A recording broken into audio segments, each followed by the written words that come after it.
Antayin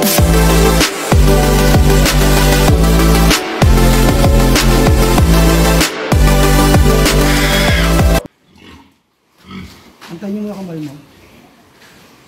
Okay. Tama yan. Hi guys! Papunta ako Pati Garcia ngayon. May magpapagawa ng conversion ng digital.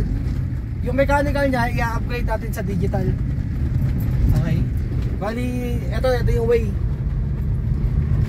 Ito, yung nasa una, ito yung mag-a-assist. Papunta ngayon tayo sa farm nila.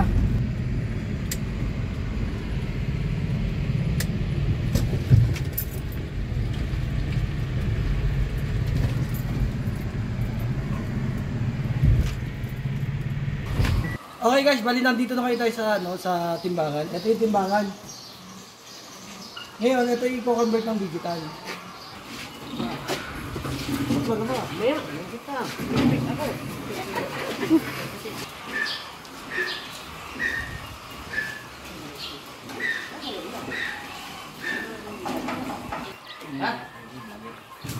Ako.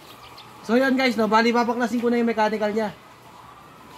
Okay, eto na yung yung weldingin. Ngayon,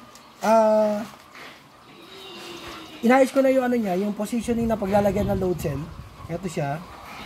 Ayan. Ngayon, i-welding dito. Lahat ng mga magpapagawa ng timbangan dyan, tawagin nyo lang ako. Yung number ko 0928-425-9750. Smart. And then yung load ko 0956-560-0331. Meron din akong page, makikita nyo dito. Timbangan Calibrate Pilipinas. And then yung YouTube channel ko, Timbangan Calibrate Pilipinas. Tapos meron din akong TikTok. Ganon din ang pangalan, Timbangan Calibrate Pilipinas.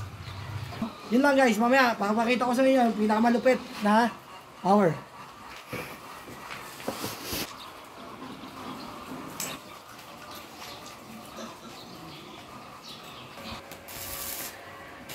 Bali, ito na yung ginawa ko ng na conversion. Ayan. From mechanical, convert to digital. Okay. Ngayon, tinanggal ko yung bara niya dito sa gitna. And then, kinabit ako ng load cell, metal box. Tapos ito yung indicator niya. So yan, may nakatimbak sa kanya ngayon na feeds. May 5. Ayan, 21 kilo. Mamaya tetestingin namin sa baboy, sa buhay. Para makita nyo. Ayun lang.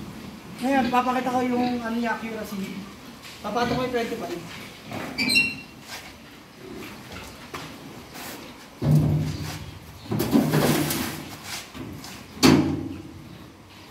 25 siya. So, ayan yung timbang niya. So, accurate yung timbangan. Okay. Tama yan. Sabi mo, mahihigit sa likod ko.